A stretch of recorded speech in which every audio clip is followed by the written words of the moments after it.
करुणाशंकर मिश्र जी के शुभ हाथों से ब्राह्मण गौरव आदरणीय अखिलेश पांडे जी।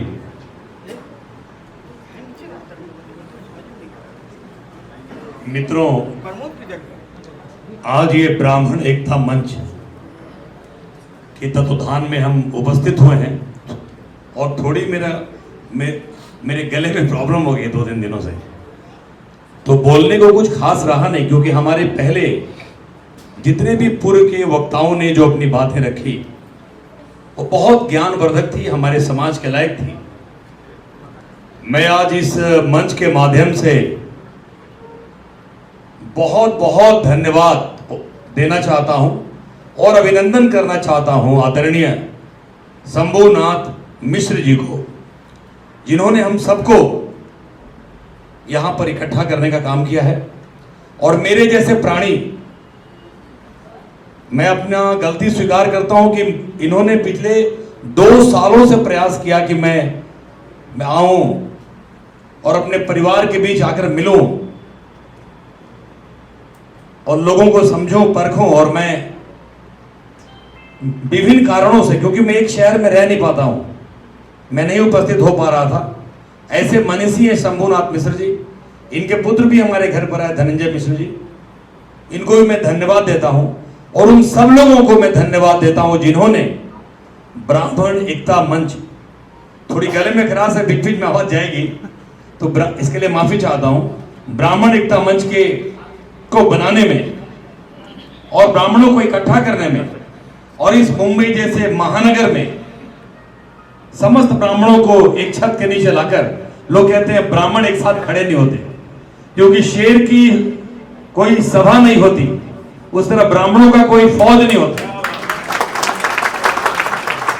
ये एक ऐसा बीज है जो ब्रह्मांड के विभिन्न क्षेत्रों में छींट दिया जाए तो हजारों हजार अद्वितीय बीज पैदा करके वहां एक अलग फसल का अलग जगह देगा। इसलिए लोग कहते हैं ब्राह्मण इकट्ठा नहीं होते। एक जमाना था कि हमें इकट्ठा होने की जरूरत नहीं थी, लेकिन हमारे सम्माननीय गार्जियन बैठे हैं, इन्होंने कहा कि नहीं, समय और काल के हिसाब से, परिस्थिति के हिसाब से चीजें बदलती रहती हैं और भाषाएं बदलती रहती हैं। देखिए, पूरे ब्रह्मांड का भाषा था संस्कृत और सारे ब्राह्मण संस्कृत बोलते थे, लेकिन थोड़ा हमें उदार बनना पड़ेगा। हमने क्या किया, हमने सोचा कि ब्राह्मणों का ही भाषा है संस्कृत, इसे बांट देंगे, लोग सीख जाएंगे, लोग विद्वान बन जाएंगे। ऐसी गलतफहमी करके हम अपनी भाषा को इतना समझ दिए कि विश्व में हमारी जैसी भाषा लगभग खत्म के कगार पे है। और हम भी, कोई भोजपुरी बोलता है, कोई अवधी बोलता है, कोई अंगिका बोलता है, कोई मराठी बोलता है, हम विभिन्न भाषाओं में बट गए मूल संस्कृत छोड़कर। और एक छोटे से ट्राइब थे जो ब्रिटेन में रहते थे, वो ट्राइब थे छोटे आदिवासी, जिनको आज हम अंग्रेज कहते हैं।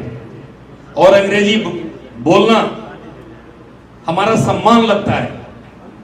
जो HAND हैंड बोलते हैं और HAUR हावर नहीं बोल के हावर बोलते हैं, जिनको उच्चारण भी ठीक से नहीं करने आता, ऐसी भाषा उन्होंने अपनी भाषा का विकास किया, जन जन तक पहुंचाया, संकुचित विचार नहीं रखा और पूरे ब्रह्मांड में फैल गए। मुट्ठी भर लोग पूरे विश्व में शासन किए।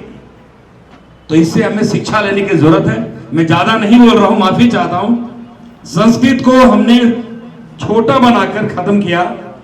अब हमें जरूरत है, ब्राह्मण एकता मंच के माध्यम से बोलना चाहता हूं कि जो भी हमारे लोग हैं, जहां पर हैं, वहां के भी लोकल लोगों को जोड़ें, महाराष्ट्र के भी ब्राह्मणों को जोड़ें। आप, जरूरत है यहां के भी लोगों को जोड़ने का।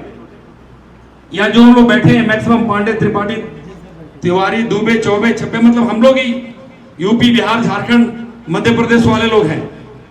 जरूरत है हम जहां रहते हैं वहां के भी समाज को अपने साथ लेके चलने का। वो लोग भी आपके साथ आएंगे, आपका संगठन बहुत मजबूत होगा। दूसरी बात, मैं ये बताना चाहता हूं कि देखिए, एक बात और भी कहा गया है, संस्कृत में नहीं जानता हूं, सुनते आता हूं, संगे शक्ति युगे युगे।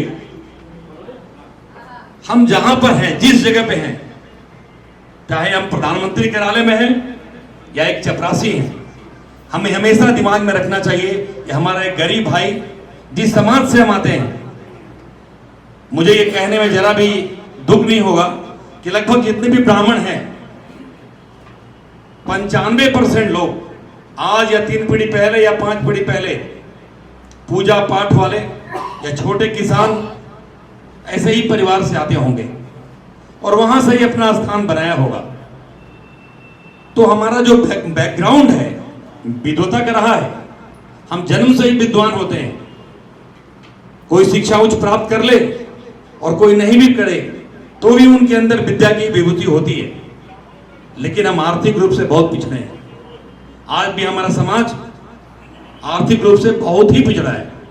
तो हमें ये हमेशा सोचना चाहिए कि हमारे समाज का कोई भी व्यक्ति कहीं भी मिल जाए, जरूरत नहीं है बताने की कि आप उसको उसके जाति के लिए मदद कर रहे हैं, लेकिन कहीं ना कहीं उस पर आपको ध्यान देना चाहिए।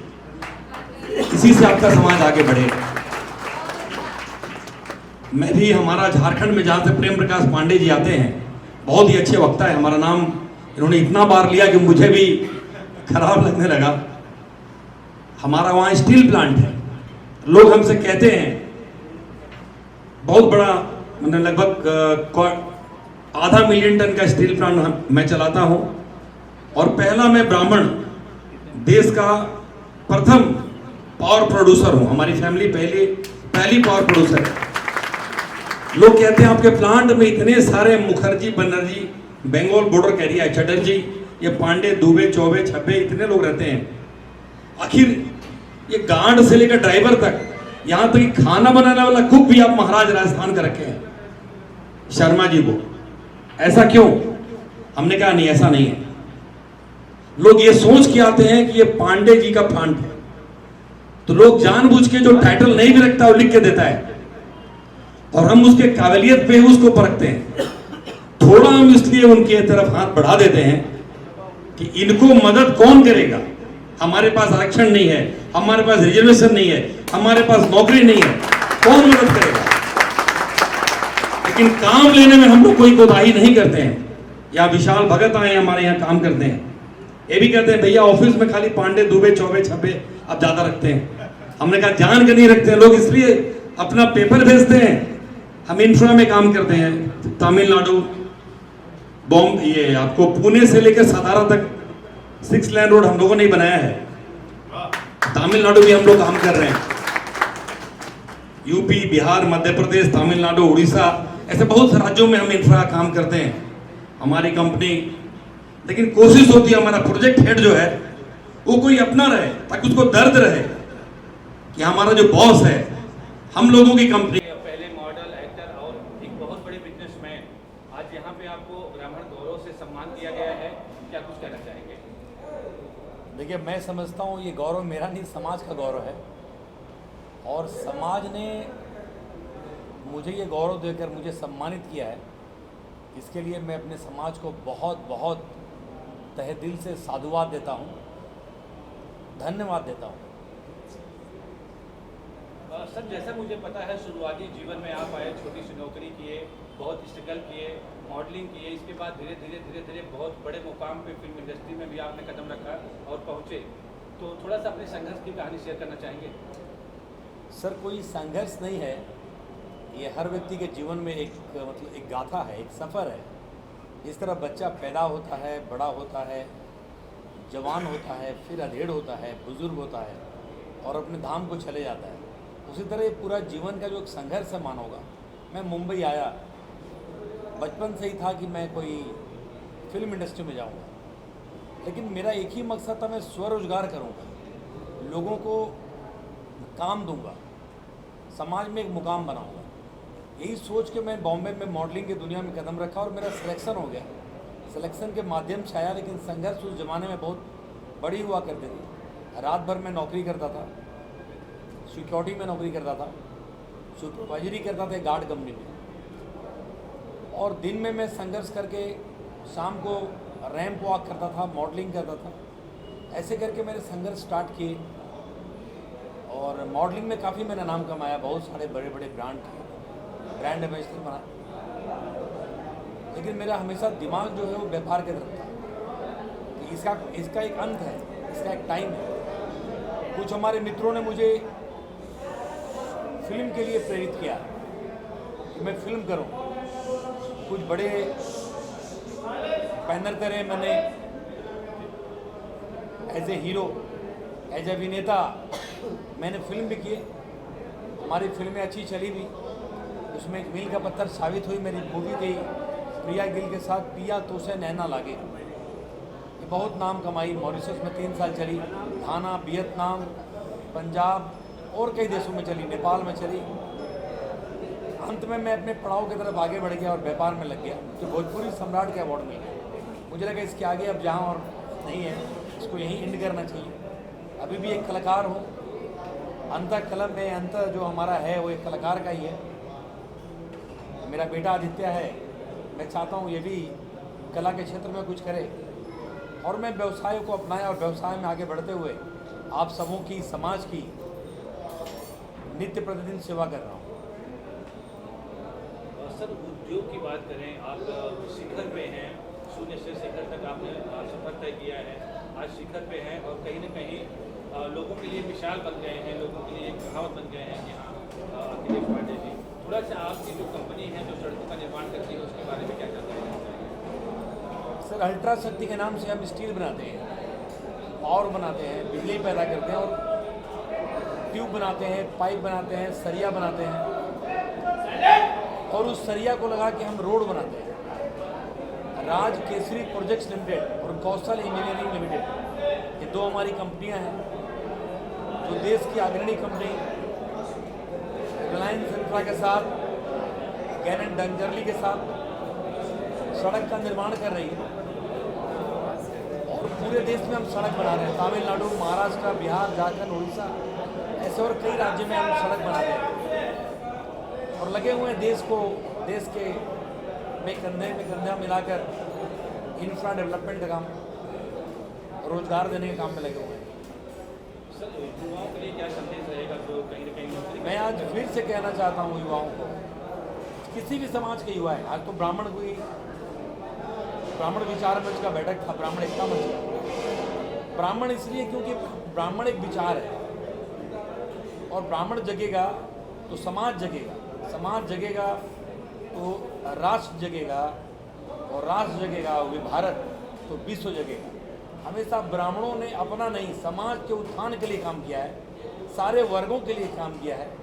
आपने देखा होगा समाज का कोई वर्ग नहीं जिसमें चाय बेचे, समोसे बेचें, ऑटो चलाएं, कुछ भी करें, स्टार्ट करते जाएंगे। व्यापार ही एक चीज़ है जो आपको शिखर तक पहुंचा सकती है, आपके सारे कामनाओं को पूर्ण कर सकती है। उसका एक ही माध्यम है स्वरोजगार। द्विवेदी जी, आप भी हिंदू संगठन चलाते हैं, लाखों की संख्या में आपके फॉलोअर हैं और 10 मिनट से अधिक का स्पीच रहा पांडे सर का, तो उनके स्पीच से कितना सहमत हैं आप और क्या कुछ कहना चाहेंगे? मैं 100% सहमत हूँ, क्योंकि पांडे जी ने जो बात की है वो जीवन की वास्तविकता के तहत की है और समाज के लोगों को आगे बढ़ना है तो नौकरी करने वाला हर व्यक्ति शूद्र है। जो शूद्र की परिभाषा है वही नौकरी है। तो मैं चाहूँगा अपने युवा वर्गों से, अपने समाज के लोगों से और देश की अगर उन्नति बढ़ाना है तो सभी लोगों से कि आप व्यापार करिए और ये आरक्षण या इसके चक्कर में ना पड़ करके अपने समाज का अगर उत्थान चाहते हैं तो आप जितना है छोटे से छोटे रोजगार से चालू करिए। मैं देखता हूँ मुंबई में लोग आते हैं, जैसे पांडे जी ने कहा कि आप नौकरी मत करिए, लोग सिक्योरिटी की नौकरी करते हैं, इसकी नौकरी ढूंढते हैं 15,000 10,000 की। उससे अच्छा है कि आप एक छोटा पान की टपरी ले करके बैठिए, उसमें आप उससे ज़्यादा पैसे कमा सकते हैं और उससे आगे आपका समय अच्छा हो सकता है। आदित्य, मैं यहाँ पे आना चाहूँगा, क्या कुछ चल रहा है आपके प्राइवेट लाइफ में? बिजनेस के साथ साथ फिल्मों का भी शौक है आपको, तो क्या कहना चाहेंगे? तो एक्चुअली मैं ग्रेजुएशन कर रहा हूँ और फ्रॉम मिठीबाई कॉलेज, उसके बाद I am going to data London for acting courses. तो my dad is there sending me. मुझे आप 1 साल की डिप्लोमा कोर्स लेके आप अपने बैठ के आगे काम करते हैं. I am totally dependent on him only and I am working on my self. अब प्रेरणा एक्टिंग करने की प्रेरणा आपको पापा से मिली? हाँ जी, पापा हाँ भी जी. बड़े लेवल पे एक्टर रह चुके हैं. पापा मेरे इंस्पिरेशन के सोर्स हैं. बचपन से देख रहा हूँ पापा को. लाइक बचपन से 100 पुशअप मारते थे, मैं उनके ऊपर बैठ जा रहा था. लाइक बेटे देख 92, 93, 94. I was like dad, you are my dad. ऐसा इंस्पिरेशन आया मेरे को. मेरे को लगा कि मुझे भी कुछ करना चाहिए मेरे डैड जैसा. मैं उनके जैसा तो एकदम बन नहीं पाऊंगा, बट मैं ट्राई करता हूँ कि 10% इनके जैसा बन पाऊँ. It's like totally. बस आप कुछ कहना चाहें तो प्लीज. नहीं नहीं, बस मैं आप सबों से यही आज आप लोगों को धन्यवाद देता हूँ, प्रेस मीडिया के लोगों को, कि आप समाज के ऐसे लोगों का जो जन जन तक पहुँच नहीं सकते, जो पब्लिक तक जा नहीं सकते, उन लोगों की आवाज़ हैं आप समाज के सच्चे आवाज़ बने रहिए और हमारे जैसे छोटे लोगों को समाज तक पहुँचाते रहिए. इसके लिए हमेशा मैं और हम लोग आपके आभारी हैं और हमेशा आप सब देश के समाज के आईना हैं. निरंतर आगे बढ़ते रहिए. धन्यवाद.